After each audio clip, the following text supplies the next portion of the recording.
El Tren de Aragua es una ficción creada por la mediática internacional. Esa fue la afirmación del canciller de Venezuela, Iván Gil, a su homólogo colombiano, lo recordamos, ¿no? Ahí, Luis Gilberto Murillo, en una reunión bilateral que tuvieron en Cúcuta.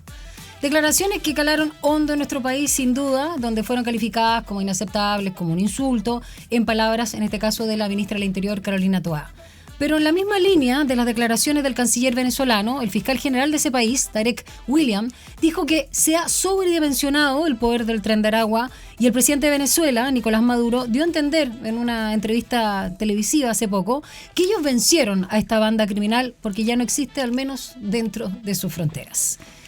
Nadie tenía previsto, además, que unos días de estas declaraciones, ¿no?, se iba a producir el asesinato del teniente de carabineros Emanuel Sánchez en Quinta Normal, y que los involucrados demostrarían estar vinculados en distintos grados con los Piratas de Aragua, que es una peligrosa célula del Tren de Aragua que opera en varias comunas del país. Para entender esta irrupción del crimen organizado en Chile, ya no solo del narco, vamos a conversar con el periodista de investigación especializado además en esta área, Jorge Molina, colaborador permanente del medio Interferencia, autor, estuvo con nosotros también acá en Frecuencia Pública, del libro Chile Narco, historias desconocidas de la violenta irrupción del narcotráfico en el país. Y bueno, también escribe en distintos medios, participa en televisión, en radio, y dedicado a los temas judiciales que incluyen casos de violaciones de derechos humanos, servicios de inteligencia, corrupción y, como ya te lo decía, crimen organizado. Jorge Molina, periodista de investigación. Reitero, muchas gracias por acompañarnos nuevamente. Muchas gracias por la invitación, siempre un gusto venir, así que... Muchas gracias.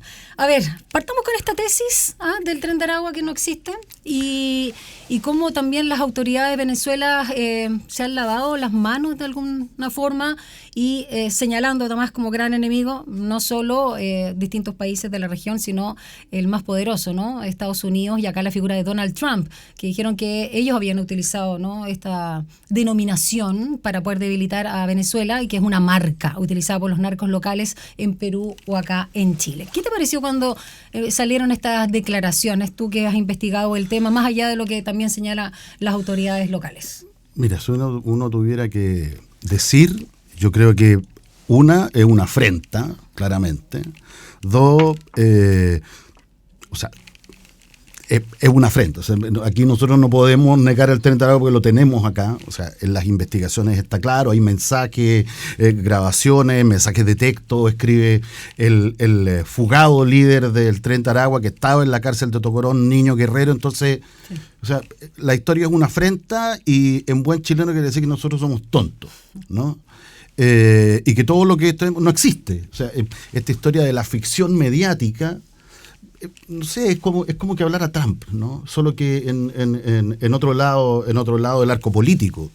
Pero efectivamente, bueno, después de las declaraciones en Chile tuvieron que recular, sí, porque además matan al teniente Ojeda. Lo secuestran, o sea, lo matan, lo entierran, le ponen 1,5 metros de cemento, cemento en una toma, sí, ¿no? Y además está toda esta historia de la actividad preoperativa, o sea, hablando con distintas fuentes, o sea, solo este secuestro tiene que haber costado por lo menos 60, 70 millones de pesos, o sea, no menos, porque alguien tiene que haberlo financiado, ¿no? Independiente de que hay miembros del Tren de Aragua que van, secuestran y se van, como es el caso que dijo la Fiscalía Sur, pero la verdad es, estuvieron aquí, se fugaron.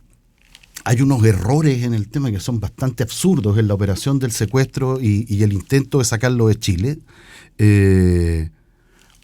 o errores o situaciones exprofesos, ¿no?, como para manchar la operación y generar pistas que puedan dirigir la investigación hacia otro lado eventualmente. Pero uno lo ve más bien, yo creo que son errores infantiles o bastante tonto, ¿no? Y que le permitió a la Fiscalía finalmente llegar, porque el Ministerio Público lo que hacía estaba viendo varias líneas y habían varios temas de secuestro con el Tren de Aragua, pero ahí pudieron llegar. Entonces, el gobierno de Maduro tuvo que recular porque esto es un hecho muy grave. Y la misma Fiscalía dijo, no con palabras exactas como esto, pero es un crimen político, sí, ¿no? El abogado Juan Carlos Manrique, que patrocina a la viuda de Ojeda, dijo esto es una cacería criminal internacional. Entonces... ¿Tú lo entrevistaste para la segunda? Yo lo entrevisté para la segunda. Es un entrevistado muy entretenido. Sí, no, yo también lo he entrevistado, pero sí, en este cultísimo caso, además. En este caso por su otro cliente mediático, por que es el exdirector de la PDI, Sergio Muñoz. Que dice que cayó en el mar de los sargazos. Y entonces se ofrece a colaborar, a encontrarlo. Ya creamos de buena fe, ¿no? Pero existe ese atrás un prontuario de la justicia venezolana, del gobierno también, de que nunca han colaborado con esto. O sea, esto, mira, yo hace 2 años más o menos entrevisté al entonces fiscal regional de Iquique. Esto tiene que haber sido el 2022, sí, 2022, y él ya lo decía en cámara cuando yo trabajaba en Chilevisión. Entonces, o sea, mira, en chileno hay una expresión muy fea que no se puede decir acá, pero efectivamente es una afrenta, y las pruebas y el comportamiento judicial y de cooperación de Venezuela con lo que tiene que ver con el crimen organizado y los venezolanos, entre comillas, los malos, ¿no?, que se instalaron acá, no todos evidentemente son, es un hecho indubitable, ¿no? Entonces cede un poco, dicen que los van a encontrar, entonces uno se pregunta si de verdad los van a encontrar, ¿no? Porque los tipos podrían estar en Bolivia, podrían estar en Colombia, podrían estar en Perú, donde más o menos operan, o esconderse en Venezuela. Entonces uno podría largar varias tesis, ¿no? Lo encuentro, vamos a colaborar, aquí te los encuentro, te los voy a entregar, los meten a la cárcel y los matan, ¿no? Sí. Armas un motín, sí. Digo, todo esto es política ficción, claro. pero efectivamente, además te deshaces del problema. O sea, yo no lo tuve que condenar a muerte, o sea, los propios reos de esta cárcel encontraron que era un poquito impresentable, sobre todo, imaginemos, no sé, puedo hacer pasar esto porque en realidad todos los que están en la cárcel son opositores y un peligro para la seguridad del Estado, ¿no? Entonces yo creo que ahí la historia está todavía en el tema de las expulsiones, no sé, yo encuentro este convenio que suscribieron en enero y que ahora va a empezar a tomar forma a propósito también de esta polémica. ¿Le tienes, sí, eso te iba a decir, ¿le tienes fe o no de este trabajo colaborativo entre las policías? O sea, uno quiere creer de buena fe que sí, pero la dinámica discursiva del régimen colombiano, siempre digo del régimen venezolano, es te doy y te quito, te doy y te quito. Entonces siempre... Como un amor tóxico. Claro, un amor tóxico. Entonces, finalmente no tenéis claridad. Antes, como ahora todavía, no dejaba que aterrizaran aviones que tuvieran algún carácter militar. Además, hay que tener claro que cada expulsión al Estado le cuesta mucha plata. O sea, y el tema de los vuelos comerciales, que es bien insólito. Sí, y no solo eso, o sea, y tenéis que enviar por cada uno un detective. Claro. Y cada detective tiene horas hombre que no prestas acá, que probablemente no deben ser tantas, pero además les tienen que pagar viáticos. Claro. Entonces, si sumas toda la logística para expulsar a miembros del crimen organizado u otros que es mejor expulsarlo y no tenerlos acá, o que ya cumplieron condena, o que eran delitos menores, pero el hecho es que u otros que, no sé, no habían cumplido, o estaban con ingreso ilegal, con la visa vencida por demasiado tiempo. O sea, tú podrías sumar, ¿no?, un arco de personas que son expulsadas, pero fundamentalmente hay que deshacerse de los malos elementos. ¿Sí? En el fondo ese es el tema. Entonces aquí, bueno, no ha colaborado, dicen que van a colaborar. Yo la verdad es que no le tengo ninguna fe. O sea, quiero creer de buena fe que sí, pero yo en lo personal no le tengo ninguna fe. Yo creo que la historia va a seguir así por un tiempo. Puede ser que las un poco por la premisa que decías recién, que cree que somos tontos. Sí, claro. Ya. Claro. Sí, porque hay ahí una se expresión podría... que es mucho mejor No, que sí esa. sé, estamos en Es una radio mucho mejor que universitaria esa. a Claro, las 5 de la tarde. sí. Jorge, antes de adentrarnos también en otros grupos que me gustaría que también nos explicara para poder diferenciarlo, porque los vemos en la prensa, los lobos, los trinitarios, pero detengámonos los piratas de Aragua. Detengámonos en lo que está pasando con los gallegos a propósito de lo que sucedió y no sucedió también en Arica, con esta figura que un poco es un tecnicismo, pero tú sabes bien y nos puedes explicar de esta revisión de la factibilidad de la audiencia por el procedimiento en torno a lo telemático, en torno a lo presencial y, por supuesto, también aquí que se hace valer los derechos o los resguardos también de la defensa de estos 38 imputados. Hablemos un poquito de esta situación. Mira, primero agregarle a los 38 imputados, que son hartos, los 150 testigos. Entonces, y tenéis testigos que fueron agentes encubiertos y personas que decidieron colaborar, no como policías encubiertos, pero también como informantes o contando la verdad, ¿cierto? Que permite a la Fiscalía tener, engrosa, le da más peso a la acusación y a los argumentos que va a exponer ante el tribunal oral. Pero aquí fundamentalmente el tema era, ¿lo hacemos presencial o telemático? ¿Por qué? Sencillamente. Pero eso fue la segunda parte. Porque no, la primera. La primera. Ya. Entonces, de ahí, en el inicio del juicio oral, que no ha avanzado nada, la verdad, todavía, sí. Pero los abogados de la defensa empiezan a presentar estos incidentes, ¿no? Y entonces se van de amparo. Y la Corte confirma que esta historia se tiene que hacer telemática por razones de seguridad, porque además los miembros del Tren de Aragua, de los gallegos, que son una, entre comillas, arista del Tren de Aragua, un brazo operativo, están repartidos en distintos penales. Sí, en La Serena, en Puerto Montt, Rancagua. Claro. Entonces, alejarlos, ¿cierto?, para que no tengan contacto, y eso en su oportunidad también fue tema. Cuando la primera y la segunda detención, la Fiscalía también tuvo problemas, digamos, la Defensoría recurrió y dijo, oiga, pero estos señores tienen mamá, tienen esposa, tienen hijos, tienen arraigo, independiente de lo malos que puedan ser, ¿no? Entonces claro. Acá, bueno, la Defensoría dijo, no, y ejerció el mandato que tiene, más allá de que uno pueda tener cualquier valoración sobre la actuación procesal de la Defensoría. El hecho es que cumple el mandato constitucional que tiene. Entonces, bueno, va a la Suprema. Y en la Suprema, primero, se rechaza la orden de no innovar, que en el fondo permitía paralizar el inicio de este juicio y que de alguna manera permitía que continuara en forma telemática, ¿no? O sea, si tú miras Arica no es una ciudad gigante. No, es muy y imagínate el desorden interno por las medidas de seguridad, no se puede pasar por aquí, no se puede pasar por allá, la posibilidad, no sé, de un rescate, ¿no? O sea, se te pueden ocurrir todo lo que no tiene que ocurrir, se te puede ocurrir. No, si el temor de fuga era. Y es el temor, evidente. ¿no? Se había cortado la internet, ¿no? Nadie sabe quién lo hizo, entonces hay distintos problemas. Pero entonces la Defensoría apela a la Suprema. Llega a la Sala Penal, la segunda. Son 5 miembros en cada sala. Y el fallo no es unánime, es 3-2. Entonces, fundamentalmente, el argumento es purismo procesal. ¿Qué significa esto?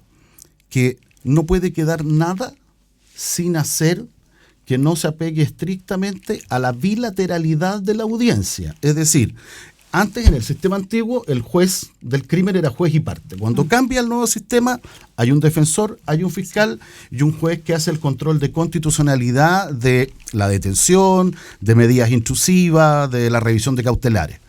Y entonces dice, bueno, no, porque hay un documento que es reservado, que tiene que ver, entre otras cosas, con los problemas de seguridad, ¿no?, del hecho de tenerlos a todos juntos.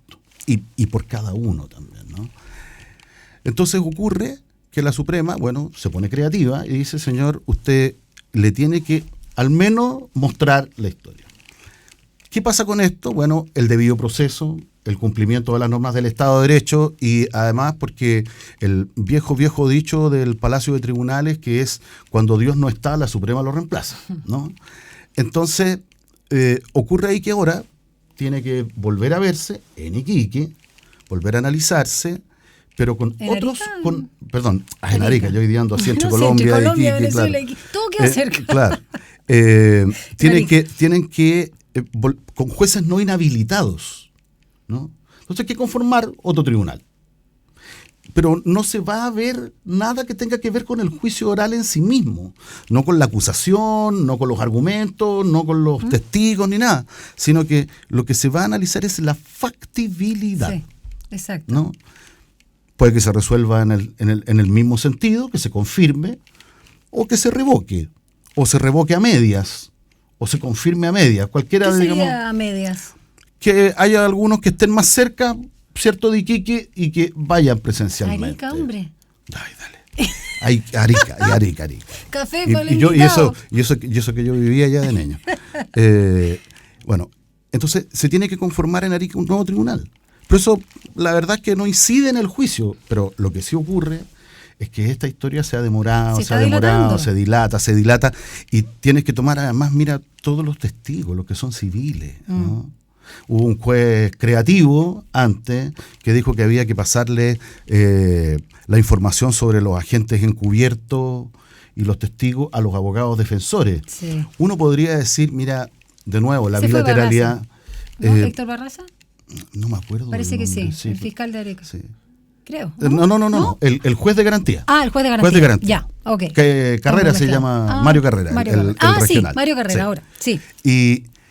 Y entonces ese juez de Arica se pone creativo y nuevamente la Corte le tiene que decir, oiga, y se conforma el comité de jueces y le dice, señor, no, la Corte le pide informe, ¿no? Que es lo típico antes de resolver una presentación. Y ahí, no sé, yo creo que él decía, bueno, el debido proceso, los tratados internacionales, la Constitución, pero aquí no es que las personas no tengan derecho, porque lo tienen para un juicio justo, ¿no? Tienen que tener un defensor, pero estos no son cualquier imputado. Sí. No es cualquier persona, no. Esto es el crimen organizado más duro, el nunca conocido antes en Chile, gente de una brutalidad y una crueldad distinta. No, los delitos son gravísimos. Son gravísimos. Y algunos le piden perpetuo. Sí, no sé son cuántos años. 225 Exacto. años más o menos suma. Increíble. Claro. Entonces tú tenés, bueno, ¿qué hacemos? ¿Cómo consideramos a estos grupos? Cuando yo escribía Chile Narco, ¿Sí? una fuente me llama y me dice, oye, he escuchado que entre los penalistas se está hablando del derecho penal del enemigo. Para mí, la verdad, yo no lo había escuchado nunca. Y entonces me dice, bueno, mira, lo escribió un alemán en los 80, que es un sesudo de esto, ¿no?, del derecho. Y él reflexiona sobre esto. Escribe un libro que se llama, de hecho, así. Y toma en consideración un poco cómo se aplicó, sin que existiera el libro, obviamente, pero en la práctica, en Europa, con los grupos subversivos, ¿cierto? El IRA, la ETA, la Brigada Roja, terroristas. claro, la Bader-Meinhof, en fin. Entonces dice, bueno, aquí tenemos una dualidad. ¿Cuánta seguridad o cuánta libertad tenemos? Dependiendo de determinados delitos. O cuánta seguridad merece la libertad o cuánta libertad merece la seguridad. Entonces se da vuelta o sopesa esta historia y transcurre el tiempo. Y vienen los atentados a las Torres Gemelas. Y se invoca, sin invocarlo, sino que en la práctica, y no tenemos que decir, no hay mucho más, las cárceles clandestinas, Guantánamo, entonces se restringieron más que al mínimo los derechos procesales de cualquier tipo, el derecho internacional, nada, ¿no? Y entonces volvamos a saltar a Chile, ¿no? ¿Qué hacemos con ello? ¿Cárceles especiales? ¿Una ley distinta? ¿Cómo lo consideramos? ¿Lo consideramos un criminal cualquiera? parte de una asociación criminal distinta a la delincuencia común. Sí, estamos en un escenario Entonces, distinto. Muy tienes complejo. ahí. Entonces, supongamos que creamos una ley completamente distinta para el crimen organizado. Entonces, ocurre de que se va a aprobar en el Parlamento, por eso que significaría que no hay igualdad ante la ley, primero. Pero estos tipos son muy malos. Esto y otros.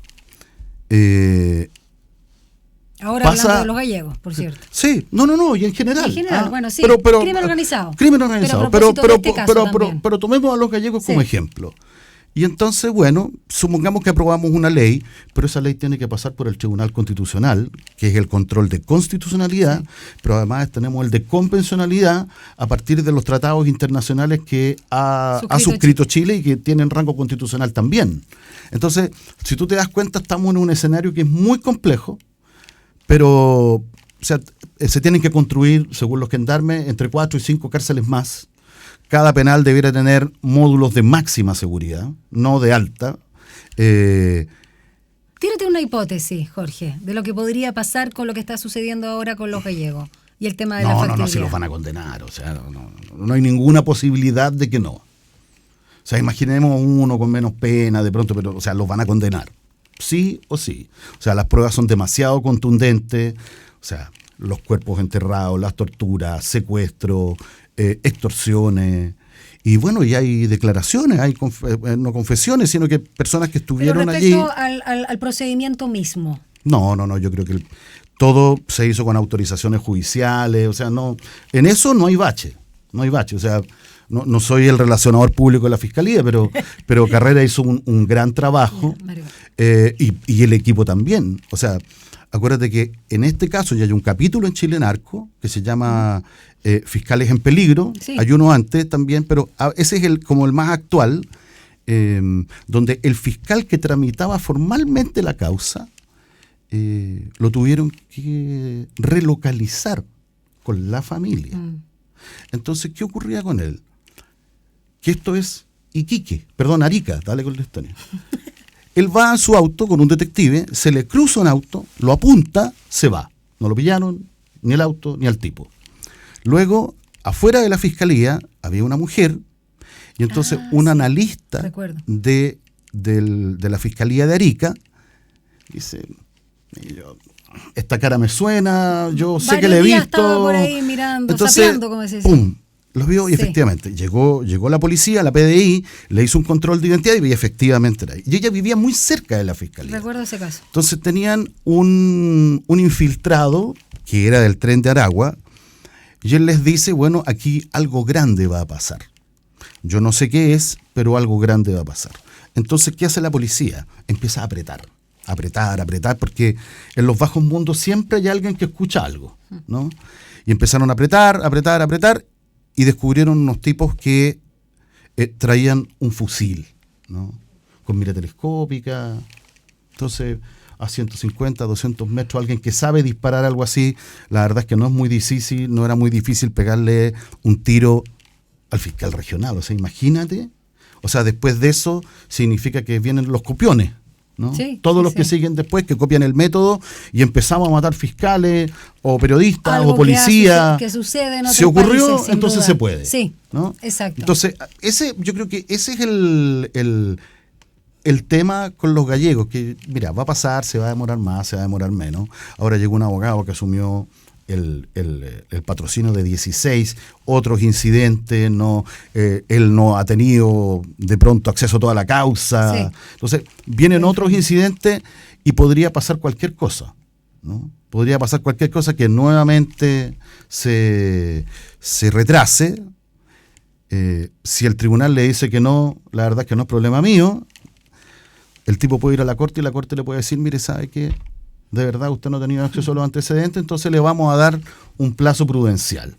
Y la corte podría fijar el plazo. Entonces ya sí, ok, 1 mes, 2, 3 más, ya, pero no importa. El hecho es que se va a hacer. Lo que pasa es que esto parece, que hablábamos antes de empezar el programa, que parece mambo, pero tu expresión era mucho más precisa, que era el cha-cha-cha, sí. ¿no? Un paso adelante y 2 hacia atrás. Nosotros vamos a hacer una breve pausa para seguir también escuchando no solo las hipótesis, sino más bien el conocimiento de nuestro periodista de investigación invitado esta tarde acá en Frecuencia Pública, Jorge Molina, que trabaja en el medio Interferencia, también en otros que vamos a revisar algunas de sus notas, y autor además de este libro que hemos comentado ahora y que está también ahí en YouTube, lo pueden revisar esta conversación, Chile Narco. Vamos a una breve pausa y ya seguimos hablando de la irrupción del crimen organizado en Chile y para saber también cómo trabajan los lobos, cómo trabajan ya también los piratas de Aragua, los trinitarios, para poder también ahí hacer las respectivas diferencias. Vamos a la música, ya regresamos.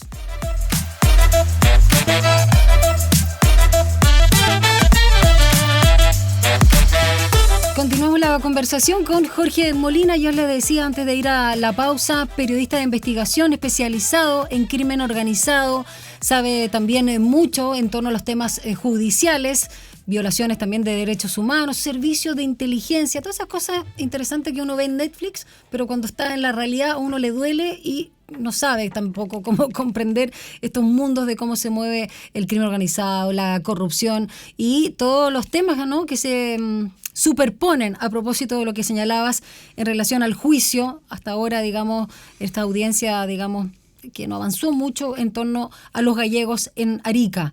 Quiero preguntarte, Jorge, en relación, ya vamos a ir a la entrevista también que le hacías a Juan Carlos Martínez, Manríquez, perdón, no Martínez, estoy igual que tú, como Arica, y que me contagiaste la confusión. Manríquez, abogado, en este caso, no solo de la esposa, ¿no?, de Ronald Ojeda, sino también de Sergio Muñoz, ex de la PDI, ex director.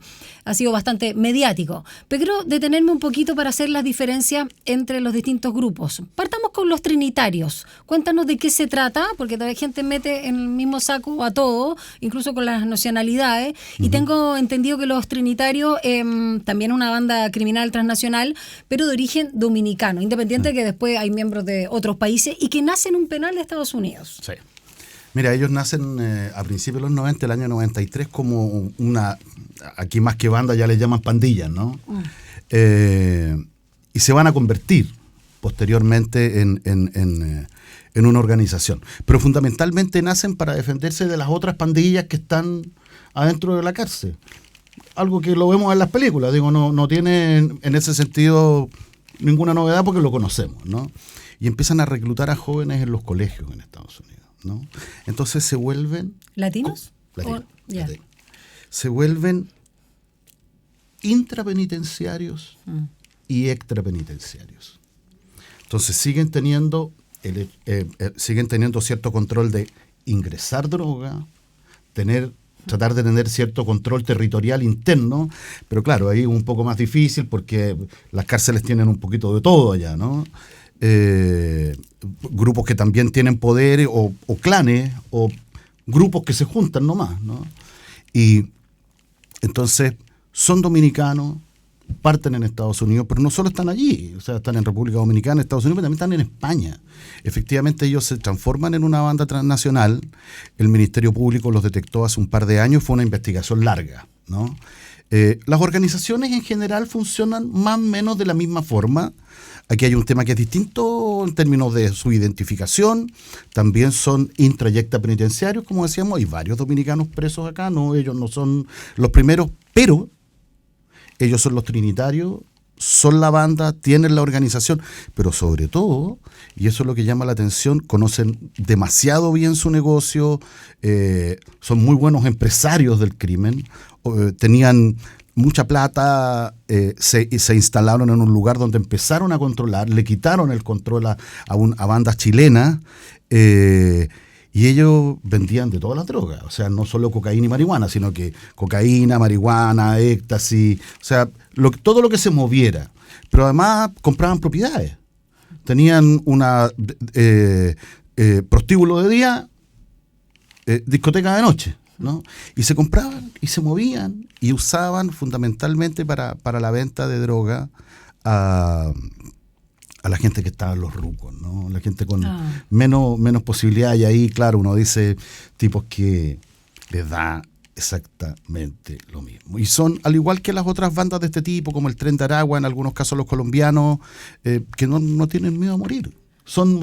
Es raro, no es como el crimen organizado chileno, que también hay, o la delincuencia. En una entrevista que yo le hice al fiscal, al jefe del equipo contra el crimen organizado y homicidio, el ECO, Héctor Barro, que es el regional sur, además, de la fiscalía, él decía que efectivamente pillar al crimen organizado o a la delincuencia chilena era ligeramente más fácil. Y la sencilla razón es que tienen arraigo. Tienen mamá, tienen hijos, tienen mujer, de pronto mujer llamante. El hecho es que tienen un arraigo y necesitan también demostrar cierto poder, porque puedes perder el control donde vive tu familia. Entonces también hay intra y extra penitenciario. Pero mira lo curioso. Barros me dice, mira, hasta ahora la mezcla entre chilenos y extranjeros no está permitida todavía. No se da esa mixtura, digamos. No han habido guerras, ¿me entendí? Entonces, él me dice, bueno, pero cuando esto pase, la brutalidad de los crímenes puede ser mayor y los chilenos aprender. Aquí ha habido una suerte de pax mafiosa, ¿no? Pero tú ya ves en Pedro Aguirre Cerda, en Concepción, que los narcos, por ejemplo, contratan a sicarios del Tren de Aragua, pero yo no mata el sicario, ese sicario no es chileno. Usted me presta el servicio. Claro, y yo te pago, vienes y te vas, o a lo mejor hay gente que está acá. Entonces, las organizaciones criminales en ese sentido se parecen, pero ellos, el nivel de plata, usando el Bitcoin, ¿no?, revela que en poco tiempo, ¿no?, crearon una empresa criminal que funcionaba como reloj. El Tren de Aragua también ocupa el Bitcoin, ¿no? También ocupan las casas de cambio, y entonces se cuidan de no mandar más de $10,000, que es lo que tú tienes que firmar, una declaración. Claro, entonces fragmentas. Sí. ¿Ya? Entonces lo puedes hacer por una figura que se llaman las tipologías de lavado. Y una de las tantas es el pitufeo, que en el fondo es la fragmentación de la plata, ¿no? Se los mandas a alguien o derechamente lo conviertes en Bitcoin. O sea, no tiene. En Chile hay una empresa que tiene asiento acá, que tiene oficina, que es Buda, ¿no? Que ahora se está empezando entre comillas, a legalizar por la CMF. Entonces ya Buda colabora con la policía. O sea, si le piden con autorización judicial, dicen, bueno, este depositó, pero cuando la plata sale de ahí y tú la tomas y lo pones en otro lugar, desapareció el dinero. Pero claro, puedes tener el dato de quién, pero ese quién puede ser cualquiera. Claro, pues se van empezando. Entonces es muy sencillo. Y pagar a alguien para hacer eso.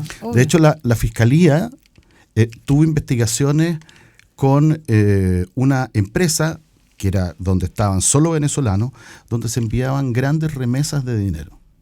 No eran millones de dólares ni mucho menos, pero era bastante plata, superaban siempre los $10,000.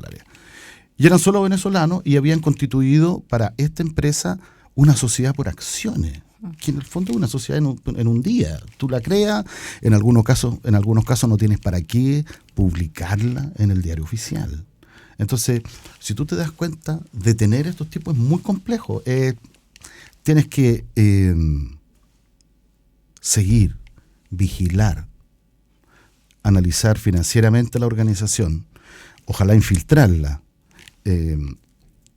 escuchas telefónicas, que son horas y horas, y saber cómo hablan. Bueno, ellos hablan español, sí, pero pero imagínate que hablan en un idiolecto. Por ¿no? eso, ¿cierto? El idiolecto, lo que pasó con Bank de Fujian, que aquí hablaban el idiolecto de allá. ¿De la mafia china? La mafia china, entonces tuvieron que pedir ayuda a España. De hecho, ahora lo volvieron a hacer en otra arista, ese mismo caso. Me parece, ¿no? Sí. Y entonces, la verdad, esto era una mafia bien peligrosa, y quiero recordarme el nombre, porque no logré retenerlo. Onis Moreno, o sea, el Valentine. El famoso Valentine. Claro.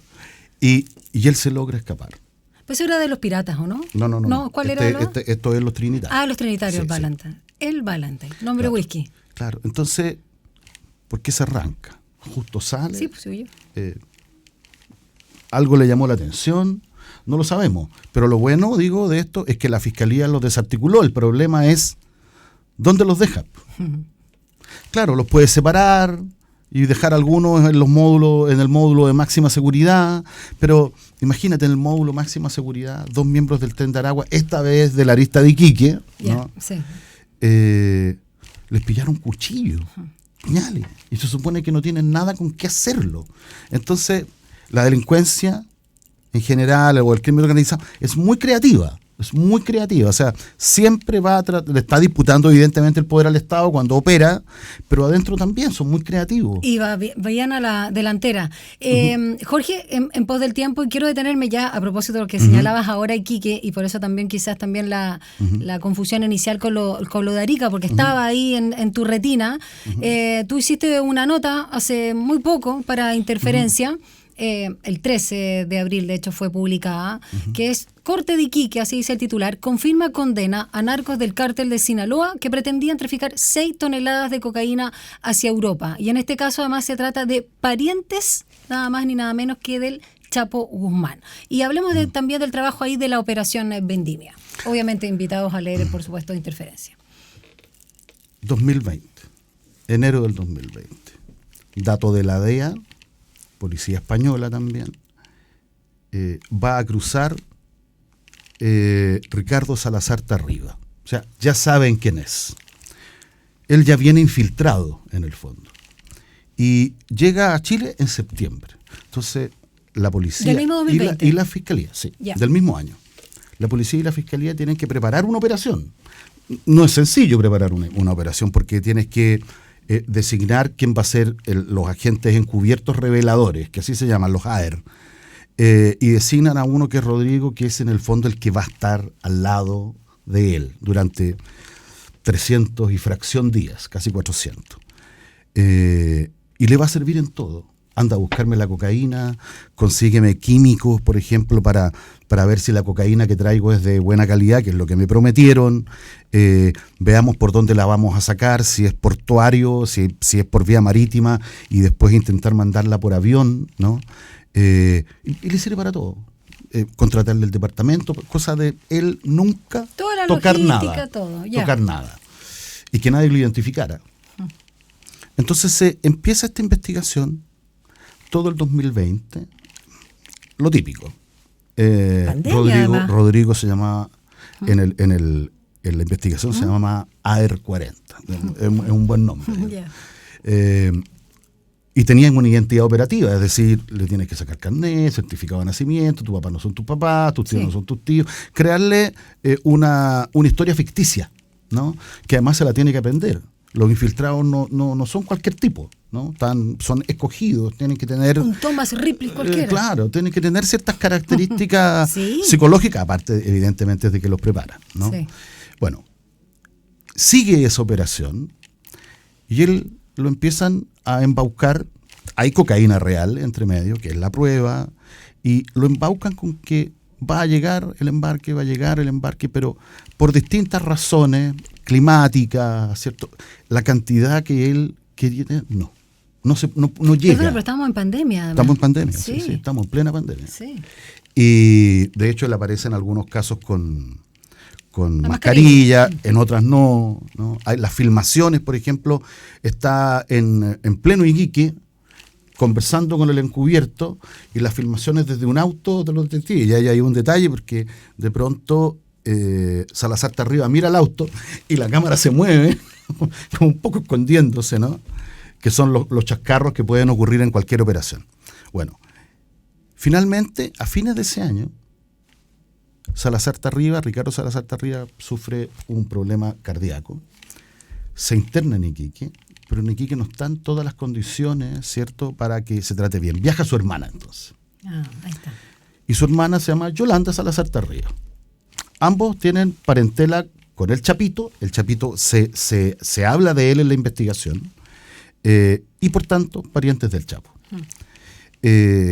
Pero Yolanda Salazar Tarriba llega porque tiene que ayudar a su hermano y hacerse cargo de la operación, ¿no? Porque el otro está medio malito de salud. Pero resulta que esto tiene una pata en España, en Barcelona, ¿no?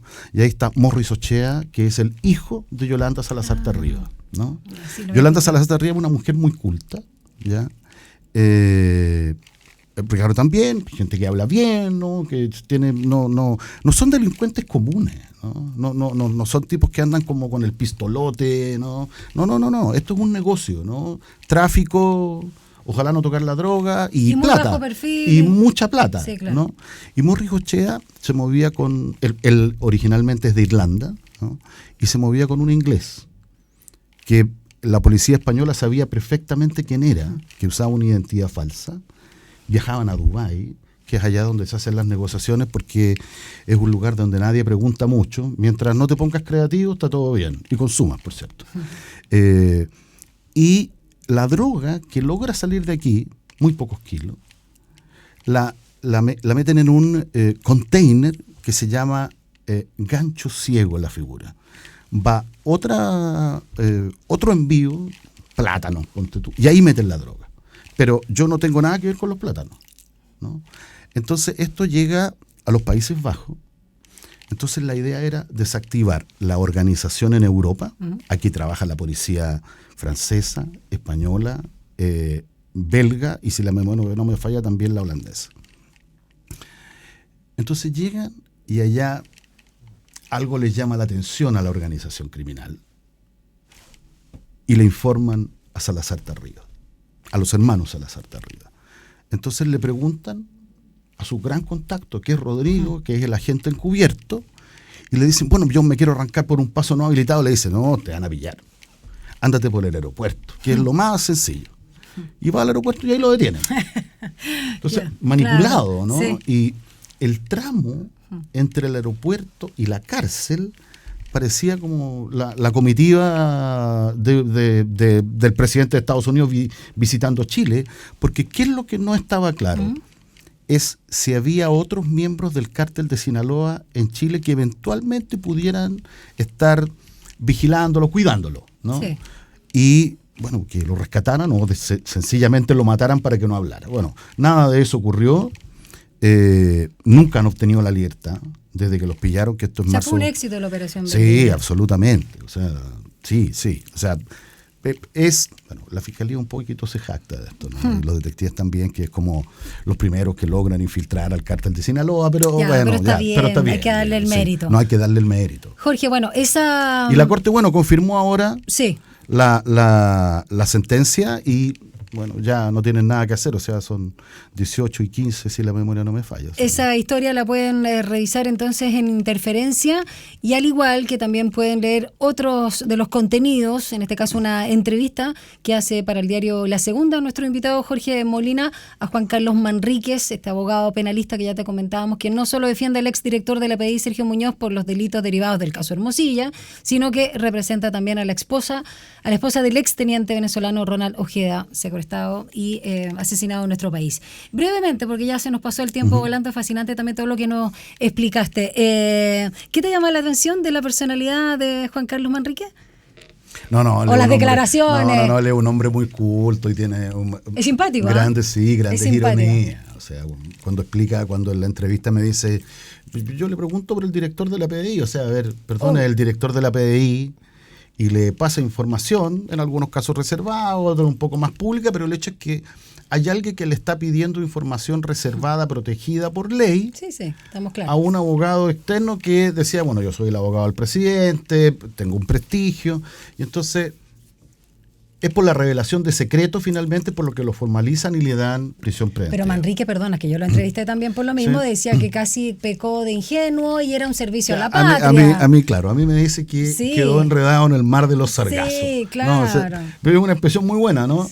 Y que, bueno, él se sentía un hombre republicano y es una buena teoría del caso. Pero no lo deja muy bien a Muñoz, po. Sí, pero mira, ahí hay un detalle. La pregunta es ¿cuántos delitos hay? Es decir, en cada oportunidad en que le entregó información son, por tanto, 30 delitos, por ponerte un ejemplo, o es un delito continuado, uno solo. Entonces, si es uno solo, O sea, la revelación de secreto tiene una pena que la verdad es que es un poquito un chiste. O sea, y respecto al caso de Ojeda, las declaraciones que se haya... Mira, yo creo que él está ahí, o sea, ha sido súper cauto, ¿no? Y en la entrevista él me dice algo que igual es bien, no duro, pero es como que da un poco uno se apena, ¿no? De lo que le toca vivir a la viuda del exteniente Ojeda. Entonces él dice, si yo estuviera en un país extranjero y me encontrara en una situación similar, yo habría preferido, ¿cierto?, que alguien me hubiera dado una mano. Y entonces él, desde ese lugar es que asume el patrocinio, ¿no? Y bueno, no cobra, obviamente, porque pro bono, le llaman a la figura. Pero ahí está, yo creo que la Fiscalía todavía tiene todavía lo tiene bajo secreto. ¿Qué vamos a encontrar ahí? No lo sé, pero yo creo que estamos todos esperando eso para tratar de conseguir una copia. Pero yo creo que lo que hay, a ver, no es que no haya nada más nuevo que lo que había al principio, pero yo creo que están todos las aristas, ¿cierto?, que investigaba la Fiscalía en otros procesos por secuestro, ¿no? Y que por ahí logró llegar a estas dos personas, aparte, digamos, de que se fueron conociendo sus identidades, un trozo de una huella digital. El teléfono, ¿no? Claro, el otro tipo que es el que le toma un video sí. Y se lo envía al mandante. Claro. Ese mandante quién es, no lo sabemos, ¿no? Entonces yo creo que ahí, bueno, la Fiscalía tiene sus técnicas, tenía un muy buen equipo de investigadores de la Policía de Investigaciones. Barros lleva muchos años investigando esto. Yo te diría que es en la reforma él o uno de los precursores más importantes de la persecución por entonces a un incipiente narcotráfico al lado de lo que hay hoy, sí, claro, ¿cierto?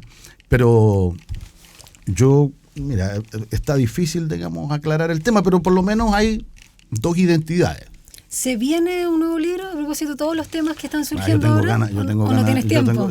Pero igual hay ganas, pero no tiempo. Tengo ganas de escribir otro. Pero Ojeda suena bien, porque el titular de la entrevista que hago para el diario La Segunda dice, bueno, esto es una persecución, no una cacería, sí, ¿no? Una cacería internacional, y eso evidentemente da cuenta de una conspiración, bien, ¿cierto?, amplia, bastante mayor. No pasó aquí, ¿no? Sí. No es que hayan venido y delinquido aquí. Vinieron eso, pero tiene que ver con Venezuela. Partimos hablando de eso. Pueden haber estado en ¿cómo se llama?, en Argentina. Igual el Tren de Aragua tiene una presencia menor. Yo creo que Argentina los ha logrado contener un poquito. Bueno, es un país también más grande. Ellos tienen otros problemas también. Sí, más internos que otra cosa. Lo hablábamos también... pero con el mismo crimen organizado, porque ellos están al lado de la triple frontera, entonces tienen grandes extensiones de terreno para que aterricen las avionetas con kilos y kilos de marihuana, ¿no? Entonces tienen otros problemas, pero yo creo que haciendo raya para la suma, ¿no? Yo creo que el tema aquí está si vamos a poder enfrentar al crimen organizado con medidas mucho más duras, mucho más efectivas, si vamos a poder construir cárceles. Sí. Porque en un principio el gobierno, el ministro de Justicia, como que no se puede ocupar la figura de licitarla, ¿no? Con trabajar, digamos, en conjunto con la empresa privada, pero ya se empezó a ceder porque el Realpolitik dice que ya no estamos. Entonces, ¿qué va a pasar? Hay presión, sin duda. Bajan los homicidios, pero la percepción da lo mismo. Si no basta con matar. O sea, puedes secuestrar, puedes robar, puedes traficar. Por supuesto, generar mucho daño por otros lados. Jorge, bien fascinante, por decirlo de alguna manera, escucharte. Es muy dinámico. Aprovecha la cámara acá también para que, ya que estamos en el contexto preparándonos para un nuevo Día Mundial de la Libertad de Prensa y el rol también que juegan, que va a ser el próximo 3 de mayo, y nosotros como país como ciudad, en realidad Santiago, vamos a ser sede, y si bien tiene un foco más vinculado al medio ambiente, obviamente hay que pensar siempre en la labor que realizamos y sobre todo los medios independientes que en varios países, entre ellos México, han sido muy asediados y con muchas personas hechas desaparecer y asesinatos también de periodistas. Así que aprovecha tu cámara para que invites también a colaborar en Interferencia. Bueno, digo, qué bueno que vamos a hacer sede, ¿no? Para darle un impulso a la libertad de expresión. En Chile hay libertad de expresión. El tema es que cómo evitamos la libertad de expresión. Y ahí, bueno, son los criterios de los diarios, en el fondo, de los medios en general, los que o no tocas a alguien, ¿cierto? Sí. Eliges en el fondo. Yo creo que ahí la censura siempre ha existido, va a existir igual. Esto, yo quiero ser franco, digo, no hay ningún medio perfecto. Corta, Jorge, capacidad de síntesis. Sí. Tenemos que pedir. Esto, y bueno, invitarlos también a que se suscriban a Interferencia desde 3.000 pesos al mes, interferencia.cl, y ahí está el link. Pueden hacerlo de distintas maneras, tarjeta de crédito, PayPal. Así que ¿cómo se llama su suscripción en mi sueldo? Claro, el periodismo, literal, periodismo literal, independiente. para él. Para hacer periodismo independiente. Gracias, Jorge Molina. No, gracias, siempre un gusto. Igualmente, que te vaya muy bien. Un abrazo. Nosotros nos despedimos. Chao.